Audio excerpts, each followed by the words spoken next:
जब प्यार मोहब्बत की बातें हो रही हैं और प्रेम कहानियों के बारे में हम लोग बात कर रहे हैं और अगर हम लोग अटल बिहारी वाजपेयी साहब के बारे में बात ना करें, उनकी प्रेम कहानी के बारे में बात ना करें, मुझे लगता है कि ये संभव ही नहीं है। आप लोग अटल बिहारी वाजपेयी साहब को अपनी स्क्रीन पर भी देख रहे होंगे और आप सभी जानते हैं कि हमारे देश के प्रधानमंत्री की बात कर रहा हूं मैं। और इनके अगर हम जन्म की बात करें तो 25 दिसंबर 1924 में ग्वालियर में इनका जन्म हुआ था। और इनकी डेथ की बात करें तो आप देखिए 16 अगस्त 2018 को इनकी मृत्यु हो गई थी।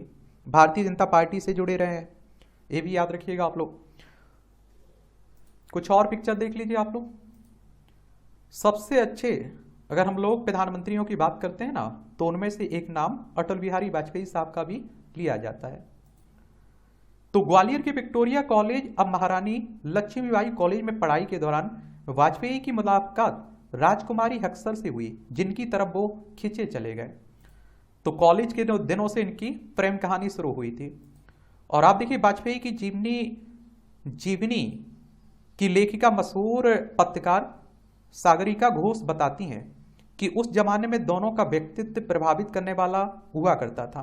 राजकुमारी अक्सर बहुत सुंदर थी, खासतौर से उनकी आंखें, और उन दिनों बहुत कम लड़कियां कॉलेज में पढ़ा करती थी।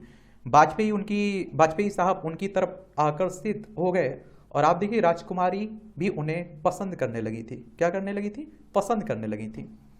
और कहते हैं कि वो बताती हैं इनकी जो जीवनी लिखी है जिन्होंने, पहले उनकी दोस्ती राजकुमारी के भाई चांद हक्सर से हुई, लेकिन जब शादी की बात आई तो राजकुमारी के परिवार ने सिंधे की छावनी में रहने वाले और आरएसएस की शाखा में रोज जाने वाले वाजपेयी को अपनी बेटी के लायक नहीं समझा। अटल बिहारी वाजपेयी साहब को आरएसएस यानी कि राष्ट्रीय स्वयंसेवक संघ की बात हो रही है।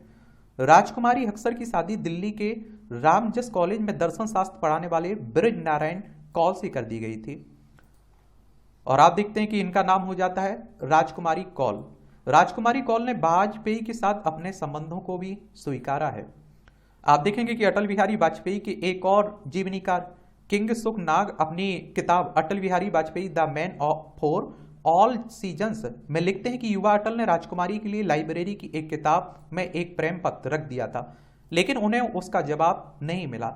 दरअसल राजकुमारी ने उस पत्र का जवाब दिया था, लेकिन वो पत्र वाजपेयी तक नहीं पहुंचा था, हमारे अटल बिहारी वाजपेयी तक नहीं पहुंच सका था। और कहते हैं कि जब वाजपेयी सांसद के रूप में दिल्ली आ गए तो राजकुमारी से मिलने का उनका सिलसिला फिर से शुरू हो जाता है। और भारतीय विदेश सेवा के वरिष्ठ अधिकारी और इस समय नरेंद्र मोदी मंत्रिमंडल के सदस्य भी रहे हरदीप पुरी की अटल बिहारी वाजपेयी से पहली मुलाकात प्रोफेसर ब्रज नारायण कौल के घर पर हुई थी, जो उनके गुरु हुआ करते थे।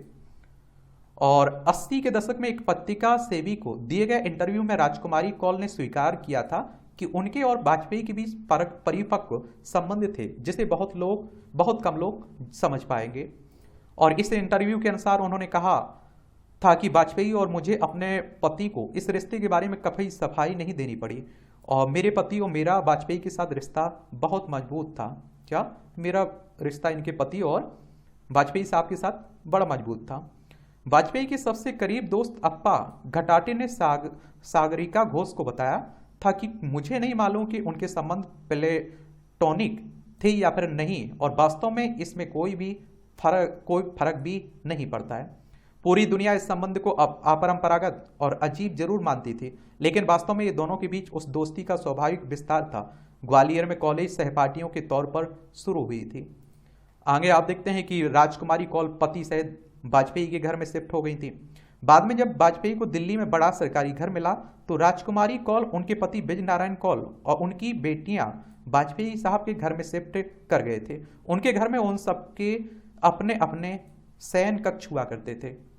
और आप देखेंगे कि सागरिका घोष बताती हैं कि वाजपेयी के काफी नजदीक रहे बलवीर पुंज ने उन्हें बताया कि जब वो पहली बार वाजपेयी के घर गए तो उन्हें कौल दंपत्ति को वहां रहते देख थोड़ा अजीब सा लगा, लेकिन जब उन्होंने देखा कि उनके लिए ये सामान्य सी बात है तो उन्होंने भी इस बारे में सोचना छोड़ दिया। फिर आप देखते हैं कि आगे कहते हैं कि जब वाजपेयी के सबसे नजदीक दोस्त अप्पा घटाटे वाजपेयी को अपने यहाँ खाने पर बुलाते थे, तो वाजपेयी, राजकुमारी कौल और ब्रज नारायण कौल तीनों साथ साथ उनके घर यहाँ जाते थे। बलवीर पुंज कहते हैं कि वाजपेयी एक अध्यापक के रूप में बीएन कौल का बहुत आदर करते थे और ब्रज नारायण कौल ने न सिर्फ राजकुमारी और वाजपेयी की बीच दोस्ती को स्वीकार कर लिया था, बल्कि वो वाजपेयी को बहुत पसंद करने लगे थे। वो अक्सर पूछते थे कि अटल ने खाना खाया या नहीं, उनका भाषण कैसा था, उनके भाषण में जोश था या नहीं। और मिसेज कौल की सिफारिश से करण थापर को मिला वाजपेयी का इंटरव्यू। कहते हैं कि इतनी पावरफुल लेडी हो चुकी थी। मशहूर पत्रकार करण थापर एक बार वाजपेयी के अटल बिहारी वाजपेयी साहब के इंटरव्यू के लिए उनसे संपर्क करना चाह रहे थे, लेकिन बात बन नहीं पा रही थी। और करण थापर अपनी आत्मकथा डिविल्स एडवोकेट में लिखते हैं कि मैंने थक हार कर वाजपेयी के रायसीना रोड वाले घर पर फोन मिलाया। काफी मशक्कत के बाद मैसेज कॉल लाइन पर आई और आप देखते हैं जब मैंने उन्हें अपनी परेशानी बताई तो उन्होंने कहा मुझे उनसे बात करने दीजिए, इंटरव्यू हो जाना चाहिए। अगले दिन वाजपेयी इंटरव्यू देने के लिए तैयार हो गए। उनके पहले शब्द थे, आपने तो हाईकमांड से बात कर ली। यानी कि आप देखते हैं कि कौर को, मिस कौर को ये हाईकमांड बोलते थे। अब मैं आपको कैसे मना कर सकता हूं, कुमारा हूं, ब्रह्मचारी नहीं हूं। मशहूर एक तरह से कहानी मशहूर है कि 60 के दशक में मिसेज कौल अपने पति को तलाक देकर वाजपेयी साहब से शादी करना चाहती थी, लेकिन उनकी पार्टी और आरएसएस का मानना था कि अगर वाजपेयी ऐसा करते हैं तो इसका उनके राजनीतिक करियर पर प्रतिकूल असर पड़ेगा। और वाजपेयी साहब ने ताउम्र शादी नहीं की, लेकिन मिसेज कौल उनकी निजी जिंदगी का एक अहम हिस्सा बनी रही। एक कार्यक्रम के दौरान वाजपेयी ने स्वीकार किया था, मैं कुमारा हूं, ब्रह्मचारी नहीं हूं। और आप देखते हैं कि वाजपेयी की जीवनी हार नहीं मानूंगा। विजय त्रिवेदी लिखते हैं कि दोहरे मानदंडों वाली राजनीति में ये आलिखित प्रेम कहानी तकरीबन 50 साल चली और जो छिपाई नहीं गई, लेकिन उसे कोई नाम भी नहीं मिला है। हिंदुस्तान की राजनीति में शायद पहले कभी नहीं हुआ होगा कि प्रधानमंत्री के सरकारी आवास में ऐसी शख्सियत रह रही हो जिसे प्रोटोकॉल में कोई जगह ना दी गई हो, लेकिन जिसकी उपस्थिति सबको मंजूर हो। और आप देखिए आरएसएस ने एक विवाहित महिला के साथ वाजपेयी के संबंधों पर कभी मुहर नहीं लगाई। तो आप देखेंगे कि लेकिन वो उनका कुछ बिगाड़ भी नहीं पाए, क्योंकि चुनावी राजनीति में वो उनके सबसे बड़े पोस्टर बॉय थे और जिनमें भीड़ जमा करने की क्षमता थी। सब लोग अटल बिहारी वाजपेयी साहब को पसंद भी करते थे। वाजपेयी और मैसेज कॉल के संबंधों पर गुलजार का लिखा खामोशी फिल्म का वो गाना बिल्कुल सटीक व्यक्ता है। हमने देखी उन आंखों की महकती खुशबू, हाथ से छू के इसे रिश्तों का इल्जाम ना दो, और सिर्फ एहसास है ये रूह से महसूस करो, प्यार को प्यार ही रहने दो, कोई नाम ना दो। मैसेज कॉल के निधन पर सोनिया गांधी ने जताया था शोक। आप सभी को बता दूं कि 2014 में जब राजकुमारी कौल की 86 वर्ष की उम्र में मौत हुई, तो उसके बाद जारी प्रेस रिलीज में कहा गया कि मिसेज कौल पूर्व प्रधानमंत्री वाजपेयी परिवार की सदस्य थी। और आप देखते हैं कि इंडियन एक्सप्रेस ने उन्हें वाजपेयी का सबसे अनजान अदर हाफ बताया। हालांकि उस समय चुनाव प्रचार कर अपने चरम पर था, लेकिन सोनिया गांधी ने चुपचाप वाजपेयी के निवास पर जाकर उनके निधन पर अपनी संवेदना प्रकट की थी। और उनके अंतिम संस्कार में न सिर्फ चोटी के बीजेपी नेता लाल कृष्ण आडवाणी, शीर्ष चोटी के अमित शाह, सुषमा स्वराज, अरुण जेटली मौजूद थे, बल्कि आरएसएस ने भी अपने 2 वरिष्ठ प्रतिनिधियों सुरेश सोनी और रामलाल को वहां भेजा था। और 2009 के बाद आप देखिए गंभीर रूप से बीमार हुए अटल बिहारी वाजपेयी राजकुमारी के अंतिम संस्कार में शामिल नहीं हो पाए थे। बाद में किंग सुखनाग ने लिखा कि राजकुमारी कौल के देहावसान के साथ भारतीय राजनीति की सबसे बड़ी प्रेम कहानी हमेशा के लिए समाप्त हो गई। कई दशकों तक ये प्रेम कहानी पनपी, लेकिन बहुत से लोग इनसे अनजान ही रहे। और वाजपेयी की सभी जरूरतों का ध्यान रखती थी मिसेज कौल।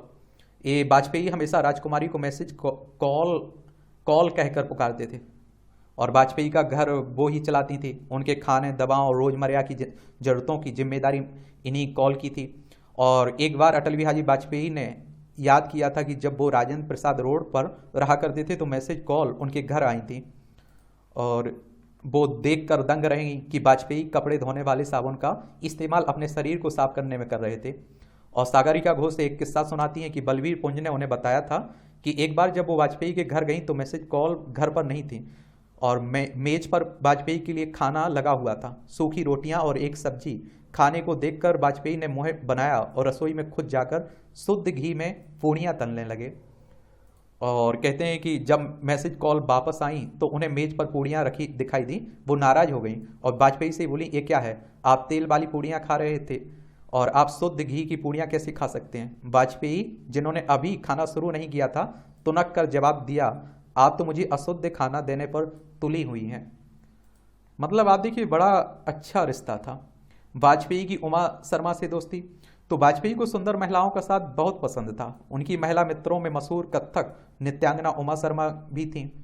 और जब सागरिका घोष ने उमा शर्मा से वाजपेयी के साथ उनके संबंधों के बारे में सवाल किया तो उन्होंने जवाब दिया कि वाजपेयी मेरा नृत्य पसंद करते थे, वो अक्सर मेरे शो में आते थे, हम दोनों के बीच बहुत हंसी मजाक चलता था, वो कला प्रेमी, हम दोनों ग्वालियर धौलपुर के इलाके से आते थे। एक बार जब मैंने हरिवंश राय बच्चन की कविता मधुशाला और गोपाल दास ने नीरज की कविता पर नृत्य किया तो वाजपेयी ने मुझसे कहा था कि हम पर भी कृपा कीजिए उमा जी। तब मैंने उनकी कविता मृत्यु से ठन गई पर नृत्य किया था। और सागरिका घोष बताती हैं कि 2001 में उमा शर्मा को पद्म भूषण पुरस्कार से सम्मानित किया गया। समारोह के बाद हुई चाय पार्टी में वो काफ़ी देर तक सोनिया गांधी से बात करती रही। इस बीच वाजपेयी उनको लगातार देखते रहे और जब वो वाजपेयी के पास गई तो उन्होंने उन्हें उलाहना दिया, उमा जी गैरों से बात करती हो और हमसे पद्म भूषण लेती हो। खाने पीने के शौकीन थे, कहते हैं वाजपेयी। अपनी शुरुआती दिनों में वाजपेयी वाइन और स्कॉच के शौकीन थे। वो ग्वालियर का चिवड़ा, चांदनी चौक की जलेबियां और लखनऊ की चाट और ठंडाई पसंद करते थे। उनके पसंदीदा खाने में रसगुल्ला, मुर्गा, खीर, खिचड़ी, तले हुए झींगे और मछली शामिल थे इसमें। और आप देखते हैं कि वो अक्सर दिल्ली की शाहजहां रोड पर यूपीएससी के दफ्तर के पास चाट खाने जाते थे। जॉर्ज फर्नांडीज जब रक्षा मंत्री थे तो वो हर क्रिसमस पर बेंगलोर, आज का बेंगलोर की बिक्री कोसीज से खासतौर से वाजपेयी के लिए केक मंगवाते थे। कैनॉट प्लेस की इंडियन कॉफी हाउस में वाजपेयी अक्सर डोसा खाने के बाद कोल्ड कॉफी पीते देखे जा सकते थे।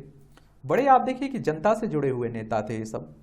उन्हें चीनी खाना इस हद तक पसंद था कि 1969 में विदेश मंत्री के रूप में चीन जाने से पहले उन्होंने कई दिनों तक चॉप स्टिक से खाने का अभ्यास किया था।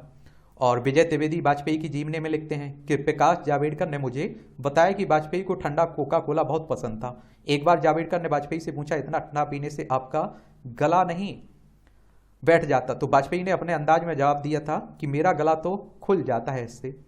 सन 2000 में जब वाजपेयी इटली गए तो उनके प्रेस सलाहकार एच की दुआ ने उनसे पूछा कि वहाँ आपको कैसा खाना मिल रहा है, तो उनका जवाब था, बैगन बहुत खाना पड़ रहा है वहाँ।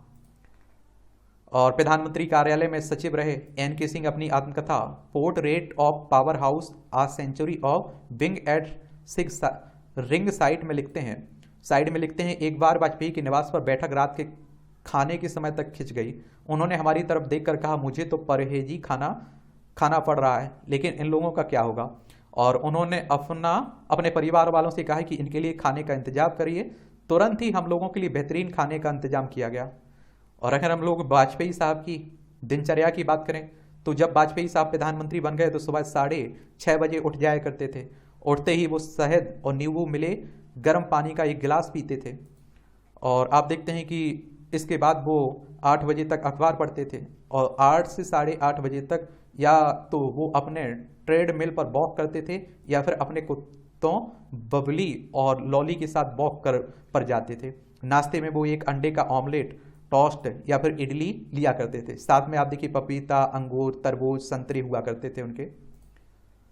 और सागरिका घोष बताती हैं कि वाजपेयी अपना दिन का खाना 1:30 बजे खाते थे और दिन के भोजन में सब्जियां, चपाती, रायता हुआ करता था। और इसके बाद या तो वो खीर खाते थे या फिर गुलाब जामुन। खाने के बाद आप देखिए वो 4 बजे तक आराम करते थे। कितने? 4 बजे। इसके बाद उनके दिन का दूसरा हिस्सा शुरू होता था जो रात 8:30 बजे तक चलता था। 5 बजे कॉकटेल, समोसे, काजू या फिर आप देखिए पापड़ी चाट के साथ चाय सर्व होती थी। रात के खाने में वो हल्का वेजिटेबल सूप, चीनी तरीके से पकाए झींगे या चिकन खाते थे। मीठे में या तो कुल्फी होती थी या आइसक्रीम होती थी। डॉक्टर की सलाह पर इन्होंने शराब छोड़ दी थी। अपने शुरू के करियर में अपने दोस्त जसवंत सिंह की तरह वाजपेयी काफ़ी शराब पीते थे, लेकिन अपने जीवन के आखिरी सालों में खासतौर से प्रधानमंत्री के बाद बनने के बाद वाजपेयी ने शराब पीनी छोड़ दी थी। और देखिए शराब पीने का मतलब ये नहीं है कि लुढ़क जाइए, कुछ भी कर लिए। हर आदमी आप देखते हैं बहुत सारे लोग शौक के लिए पीते हैं। डॉक्टरों ने अपनी उनकी बीमारियों और घुटने के दर्द को देखते हुए उनके शराब पीने पर रोक लगा दी थी।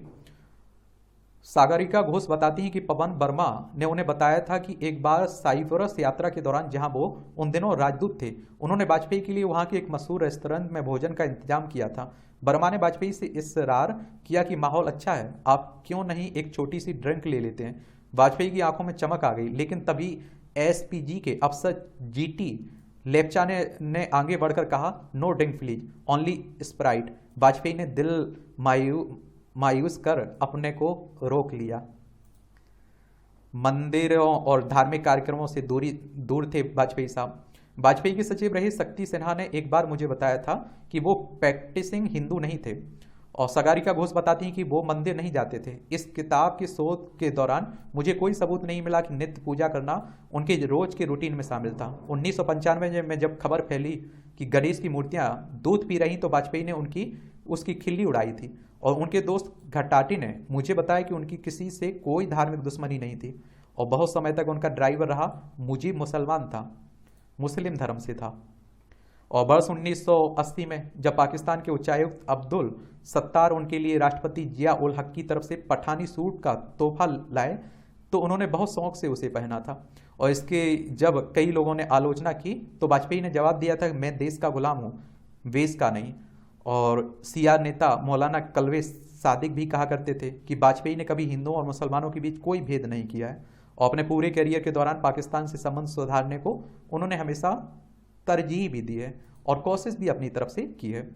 समावेशी नेता थे अटल बिहारी वाजपेयी।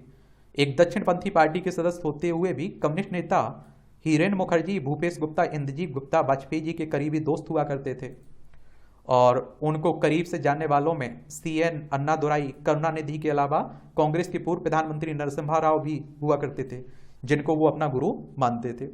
और इनके आप देखिए राजनीति में संबंध सबसे अच्छे थे एक तरह से। मशहूर पत्रकार विनोद मेहता ने अपनी आत्मकथा लखनऊ वाय में लिखा है कि मैं निजी रूप से अधिकतर राजनेताओं को पसंद नहीं करता, लेकिन वाजपेयी उन लोगों में से थे जिन्हें मैं पसंद करता था, और मैं इस मामले में मशहूर न्यायविद फाली नरीमन से पूरी तरह सहमत हूं, जो कहा करते थे, क्या कहा करते थे कि despite his inconsistencies I like the old man. उनकी असंगतियों के बावजूद मैं इस बूढ़े शख्स को पसंद करता हूं। सागरिका घोष उनका आकलन करते हुए कहती हैं कि नैतिकतावादी और अनुशासनशील संघ परिवार में वाजपेयी गोश्त खाने और शराब पीने वाले गैर परंपरावादी थे। उनके सबसे करीब दोस्त ब्रजेश मिश्रा और जसवंत सिंह थे, जिनका संघ परिवार से दूर दूर तक वास्ता नहीं था। वाजपेयी की शख्सियत में कई परतें और विरोधाभास थे, लेकिन एक चीज उनमें हमेशा बनी रही थी, वो थी भारत पर अपना निशान छोड़ जाने की महत्वाकांक्षा। तो ये कहानी है किसकी? हमारे देश के प्रधानमंत्री अटल बिहारी वाजपेयी साहब की।